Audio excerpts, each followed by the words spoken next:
Hi, this is Remembering the Past, the show where we talk about people who've died recently who've had a profound effect on our history, our society, or our culture. Diverse group of people, and we're going to start out tonight with Moses Malone, our feature, who died recently at the age of 60. He was one of the great centers in the history of the NBA. I rank him about sixth. I've got Jabbar, Russell, Chamberlain, Olajuwon, Shaq, and then Moses, but you can argue that. But Moses Malone came out of high school. He was one of the first players to be drafted out of high school. He was in the ABA for a couple of years. Then he went to the NBA where he became one of the dominant offensive rebounders in the history of the league.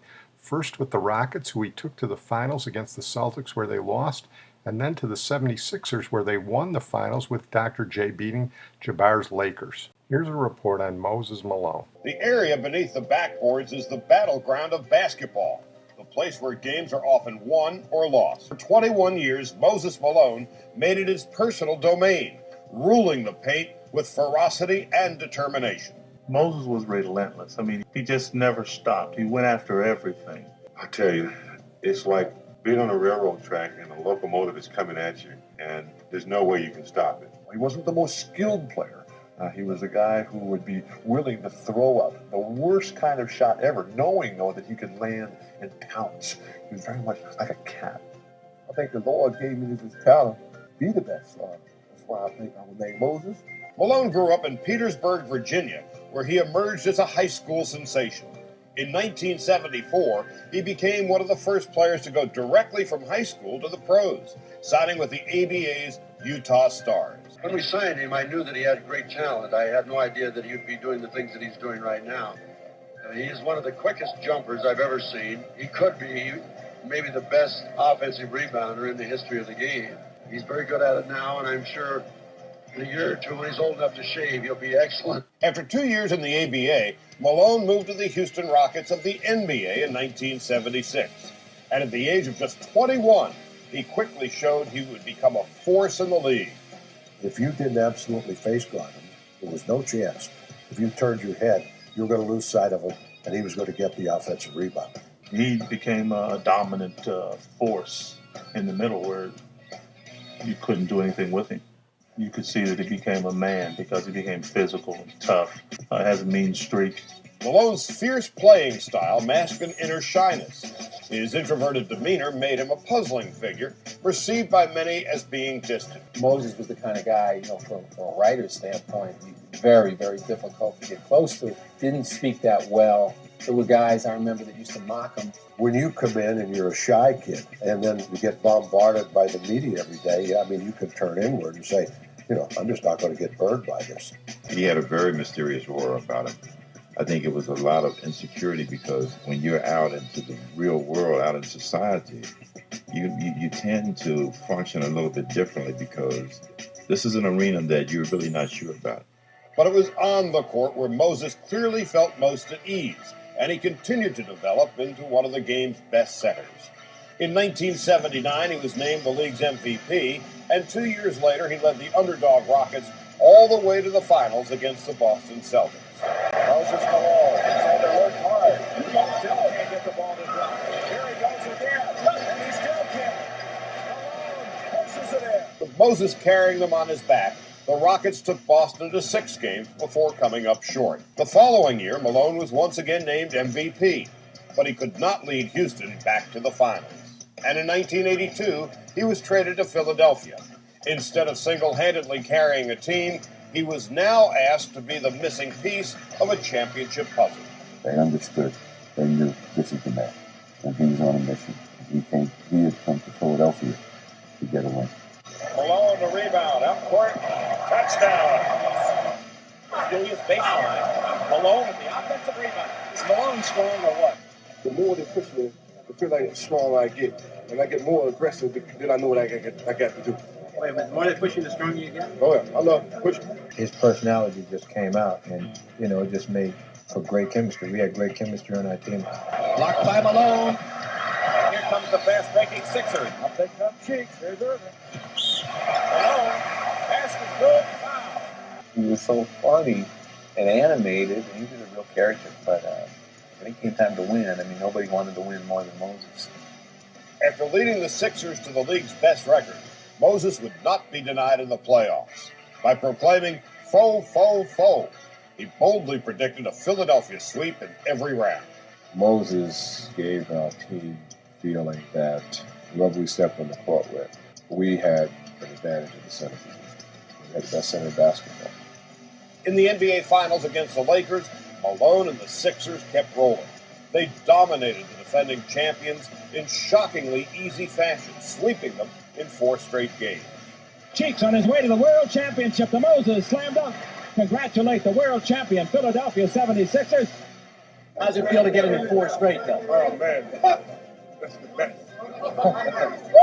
After his championship season, Moses continued to be a dominant player for the next decade, playing for several other teams before retiring in 1995. Moses Malone was a model of durability and tenacity for more than 2 decades, his greatness withstanding the test of time. He was blessed with a body that could hold up and take the punishment and endure it all for that number of games and minutes and years.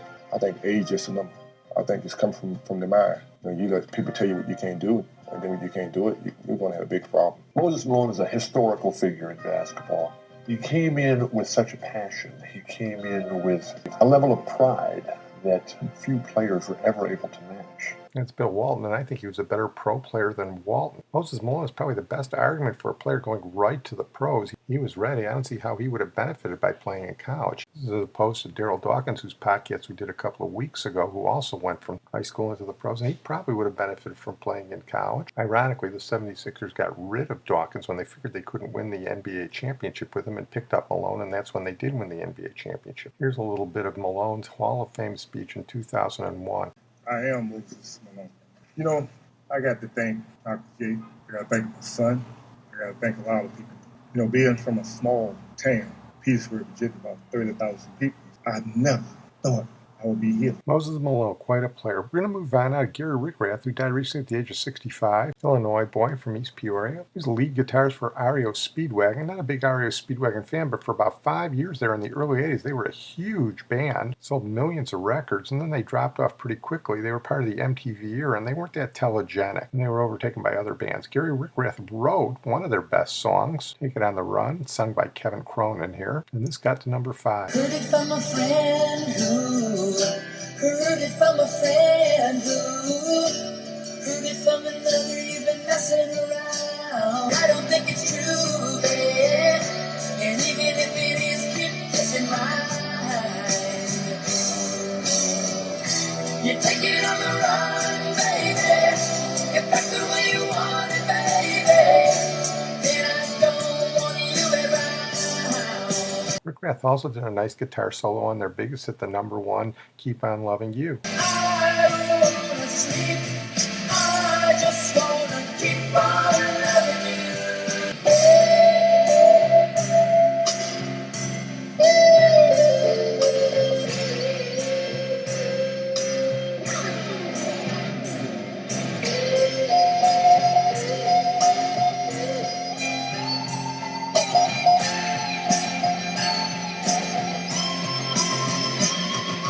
Yeah, that's pure 80s. We're going to move on now to Dickie Moore, who died recently at the age of 89. Child star. He was one of the Little Rascals in the Argand comedies. He gave Shirley Temple her first screen kiss in Miss Annie Rooney. Was Gary Cooper's kid brother in Sergeant York, Ma Want Ya, Alvin.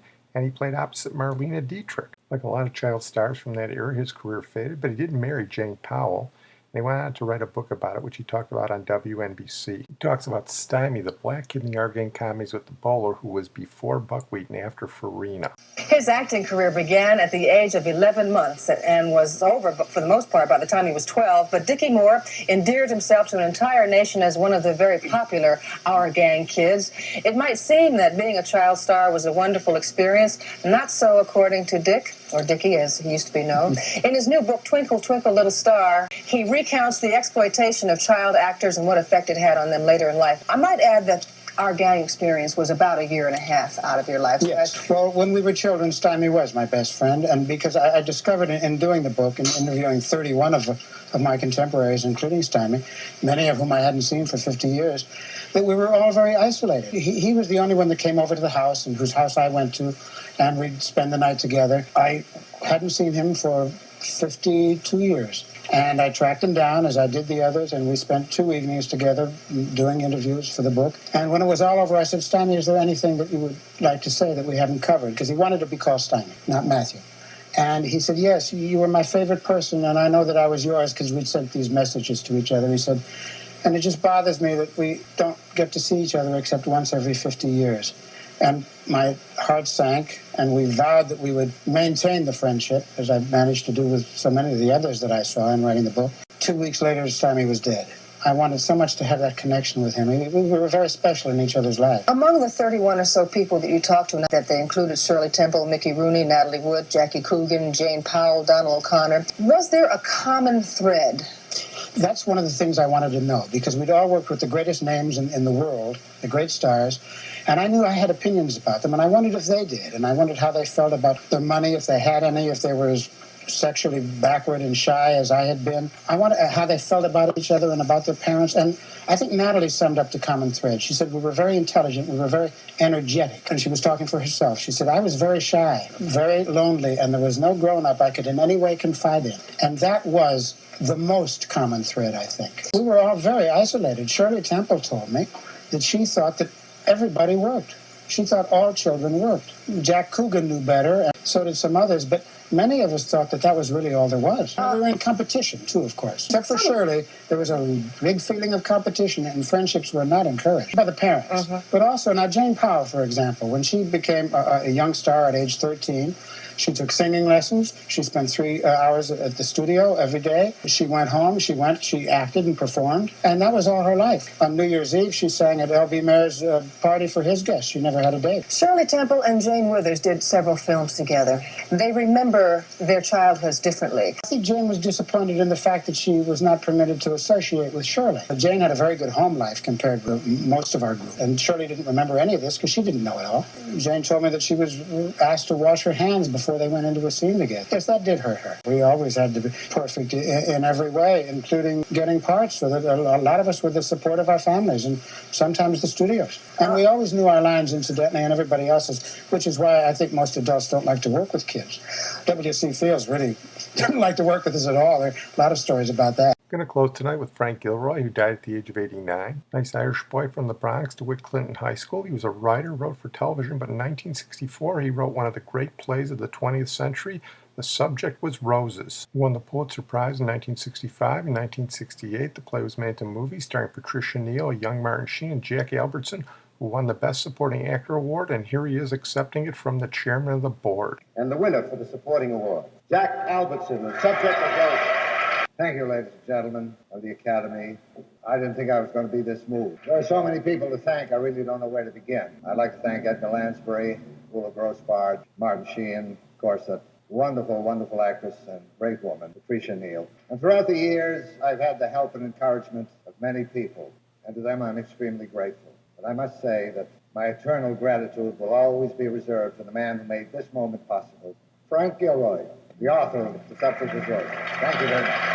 Here's Frank Gilroy at the end of his life talking about writing. What is the hardest part of writing? The in-between, when you don't have an idea. If you have an idea and you're working, that's great, and you can't really force them. It's like having a factory that's all geared to go, but if you don't have the material, that's why we have so very few plays. We got lots of writers who have proven they know how to write a play. But unless you get an idea that fills the requirements that no one's able to define about play, you're lost. You're the same writer and then all of a sudden, I'm having an experience as we're talking. It's very strange at my age. I should be just taking bows now. But it'll never leave you. That's the curse of being a writer. As long as you can draw a breath, you can write. And that's also the bad side. Well, I'm going to close on that note. I want to thank my producer and IT genius, Sid Tepps. One of the things Frank Gilroy created for television was Burke's Law, great 60s TV series starring that nice Jewish boy from Brooklyn, Gene Barry, as a limousine-driving police detective. Sort of an updated Bat Masterson. To honor Frank Gilroy, here's the theme song from Burke's Law.